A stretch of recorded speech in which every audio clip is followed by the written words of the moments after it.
Hello to all viewers. In this tutorial I will show you how to easily create a smooth gradient background in After Effects without using any plugins.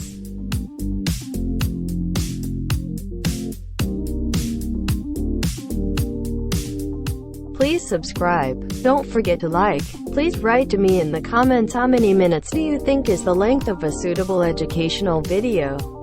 Thank you.